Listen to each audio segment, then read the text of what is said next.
It's June, so that means it's time for Caps to Recap, a monthly channel update series. Got a lot of ground to cover in this one. Now watch this be shorter than the ones where I'm like, oh, I have nothing much to say. First up, changes have been made to the Patreon. The current goals I have being the branded streams and the games with 7s in the title and the Forbidden Crash games. Those goals are no more. Instead, I've spun them off into channel milestones, where once I reach a certain number of subscribers, I'll do those.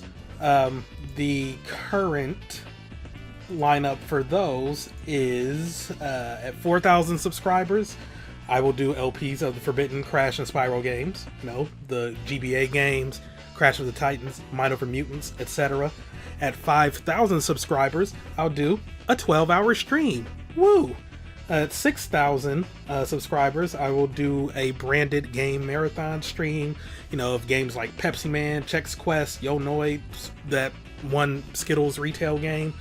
At 7,000 subscribers will be that septenary project thing, the 7s. And I've kind of redid some of the games that would be a part of that. So now the current list is Final Fantasy VII, Dragon Quest VII, Resident Evil 7, Ace Combat 7, E7, Killer 7, and Shantae and the 7 Sirens. Woo. At 8,000 subscribers, the Telltale Anthology streams, where I will stream every single Telltale adventure game. Yes, all of them. May God have mercy on my soul. At 9,000 subscribers, let's play Minecraft. Yay. And at 10,000 subscribers, a 24-hour stream. These current goals are not set in stone and subject to change. I'm also open to any feedback or recommendations, suggestions, and I may switch out some of these current channel milestone goal things or incorporate them into later ones. I don't think I'll be doing them every 1,000 subscribers, but I just figured doing it for the first 10,000 would be pretty cool. But yeah, so we'll get to those when we get to them at some point. Yay! So what does that leave for Patreon? I'm just going to be spinning off those, the old Patreon goals into new things that are, not so much one-off things like the streams or the marathons, but rather new series to do on my channel.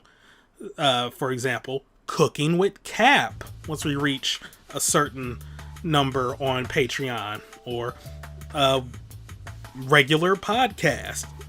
Don't think I can commit to weekly, but maybe once a month or every other week or so. We'll see. But yeah, podcast, Cooking with Cap, and other stuff. Just going to be fleshing those out, but yeah, just giving a heads up on these changes and that I spun off the goals into subscriber milestones. In addition to that, I've also added to the Patreon perk levels. Oh, and these also correlate with YouTube membership levels as well. But yeah, early access to certain videos. Not so much LPs, because sometimes real life gets in the way and I can't update those as regularly as I would like or ahead of time. But for sort of more edited videos, like reviews, quick looks at upcoming games, or games that flew under the radar, video essays, top 10 lists, tier lists, etc., etc. I plan to start doing more of all of those. It won't be a regular stream of content until I just flesh out some things and get some things done on the sidelines, but especially with what I have planned for summer, they definitely won't be regular when I start doing them. But you will get early access to those videos once they're done when you or if you pledge on Patreon or become a YouTube member. So yeah, fun stuff. I will definitely make sure to do a standalone Patreon video for that. I know I keep saying I will do it, but now that I actually have the channel milestone thing spun off, I'll probably do a separate video for that as well, so it won't get lost in the ether. Second order of business, I'm bringing back the 16-bit summer. Woo! And yeah, it's gonna mirror how the last 2 times have been, where I'm doing like one 16 or shorter 16-bit game every week, and gonna have 3 16-bit games, 3 longer ones LP'd throughout the summer. So 1 in June, 1 in July, and 1 in August. However, the weekly games will not be a series of uploads like the last 2 times, simply because it's just not really sustainable. Like, even back then I was having trouble like keeping up with uploads, because yeah, it's just, yeah. So I'm trying a different approach now since I'm actually streaming. Wow. So the weekly games, the 13 things I have picked, will just be streamed throughout the week until they're beaten. And yeah, like, going into this I was like, ew, there's really not much left for me to pick from. But then I started going through the list and it's like, oh no, even after this there's still like plenty of other good 16-bit games out there, like retro ones, that I could do this for about 2 or 3 more years, if that. So yeah, I managed to get a lineup of 13 games, and I mean, I kind of want to keep them a surprise, but I guess I can do some vague blah blah blah hints for them. One of them is a sequel to a series that I've been doing on the channel in past 16-bit summers. Another one is also a sequel. We got another sequel. Okay. We got a spin-off, another sequel, a Disney game, a Capcom game, a Treasure game, a Nightmare Fuel game, a first-person game, though it might be third-person over the shoulder. To be fair, I don't know much about this game. I just saw screenshots and I was like, yo, that looks cool. We got a puzzle game, and we have a run and gun. Ooh. No fighting games this year, mostly because there were way too many to pick from, but yeah, I think I got a pretty decent lineup here. And as for the bigger LP games, not set in stone for the third game, because I kind of wanted to do games like current indie games that were inspired by old 16-bit games that have a 16-bit aesthetic. But once again, there's just way too many to pick from. But currently I have Smelter and Lisa. Yes, I'm finally going to LP Lisa this year. Wow. Also, for the start of the 16-bit summer, I'm going to have a very special movie night in the Discord, with movies based on 16-bit video game franchises.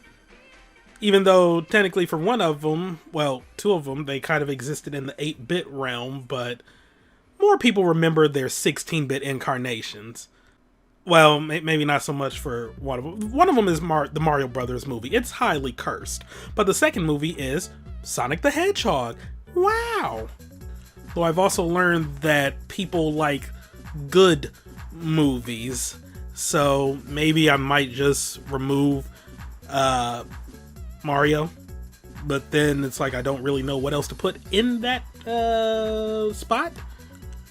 I mean, I guess there's Mortal Kombat, but once again, good movies. Though there is the new one, and I heard it was actually really good. But I also try to keep things not so much R-rated.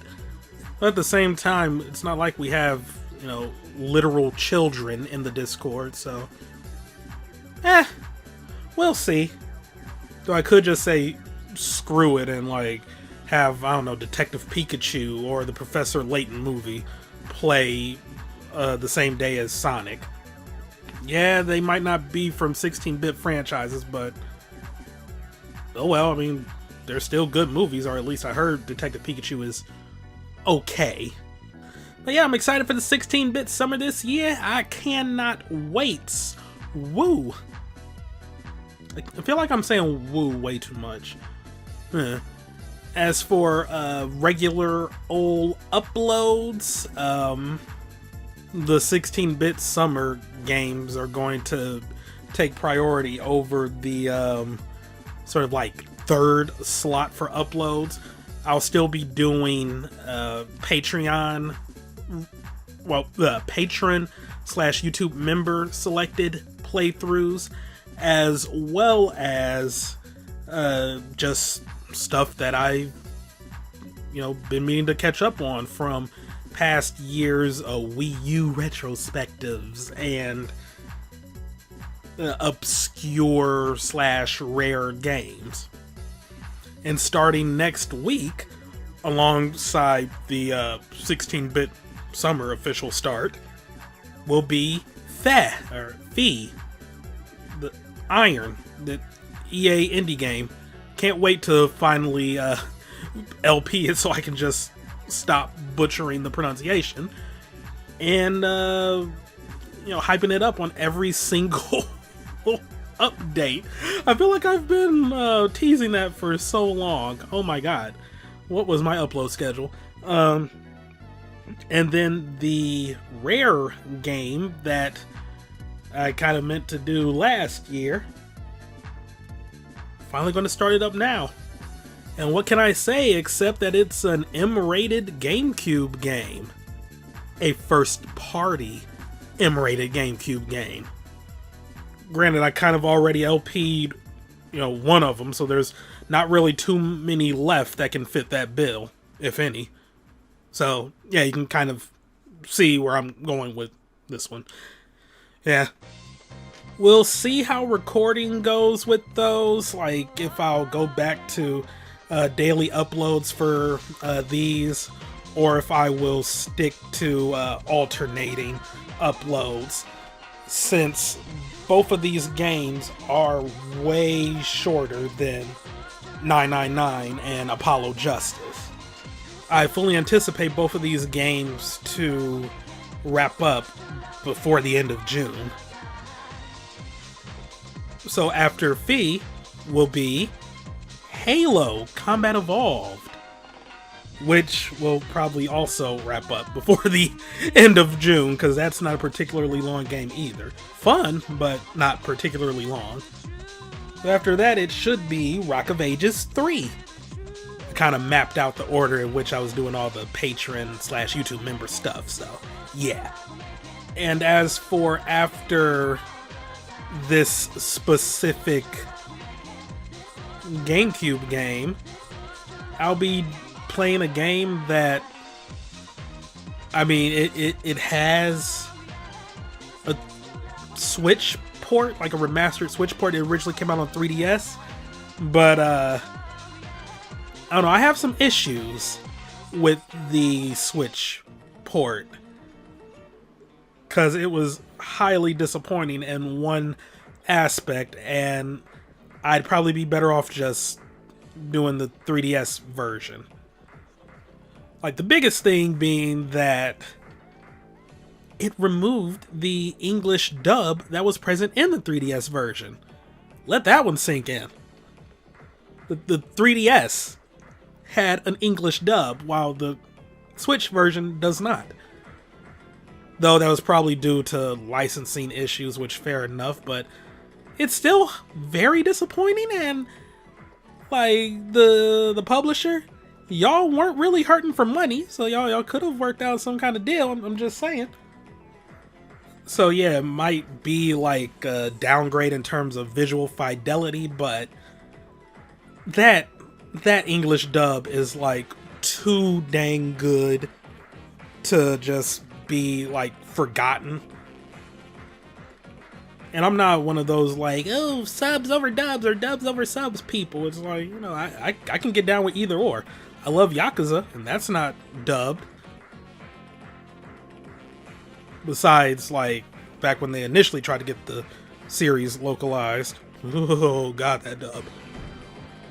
But if there's, like, a really good dub, then I'd love to hear it. And in retrospect, it's kind of amazing that for a handheld console, there were quite a few 3DS games that had amazing dubs. Bravely Default, Kid Icarus Uprising, Fire Emblem Echoes. Good God, the voice acting in that game. Like, there's just... yeah. And then you look at some of the home console Nintendo games from that era, and it's just like... I mean, I love Breath of the Wild, but... What was wrong with Zelda? Like, what was wrong with her voice? Just... okay, alright. And then streams are going to be pretty more of the same. Though I'm going to be focusing primarily on the 16-bit stuff. But I doubt, like, some of these will end up taking, like, 10 hours cumulative stream time in a given week to beat. So there will still be some variety and long-standing stuff that I need to get back to.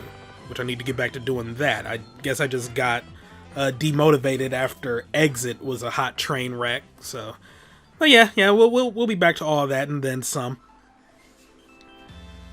So yeah, that's it for my update. It's kind of amazing how smoothly things go when you actually have things written out.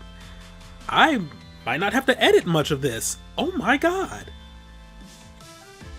So yeah, to sum things up, I'm moving my current Patreon goals into channel milestones, and I'm going to be adding more Patreon goals that are like video series or maybe a website when it gets to a certain point, etc., etc.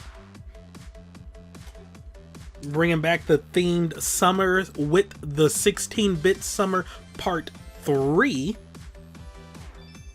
And Fee and an M-rated GameCube game will be coming up soon on the channel. Oh, and also I forgot to mention with Crash Bandicoot 4, It's About Time. Yeah, for those of you following along with that, once it's once I complete the main game, like just beating all the standard levels and the final boss and having got all the gems on each stage, I'll be taking a more relaxed upload schedule for completing the rest of the game. So yeah, once I get the credits, the regular uploads will come to an end, and it'll be, well, the sort of daily-ish uploads will come to an end. And I'll probably do like a weekly or whenever it gets done approach for the remaining stuff. Like the inverted levels, the flashback levels, the insanely perfect, whatchamacalls them, relics, there we go, and the time trial relics. But definitely with the insanely perfect ones, like, those will be up when they get done, because I'm not about to lose my mind trying to 106% that game. It's a good game, like, definitely an amazing game, until you try to complete it. Then it's like, oh. Like, even more so than past Crash games. I mean, they only had you replay the level, like, you know, once, just for the time trials. With these, I kind of have to, like, you gotta do them, like, 4 times. Because there's no way you're getting the insanely perfect your first time through one of the levels unless you're God. and then you got to do the time trials, and then you got to do the level like with, you know, mirrored with, you know, lower visual fidelity, and it's a bit much. It's a bit much, but yeah, I'm beginning to enter ramble territory now. I'm out. Thanks for watching all the videos, everybody. I got some good stuff planned for this summer. 16-bit summer and new LPs start up next week, and I will see you all later. Goodbye. I'm running things.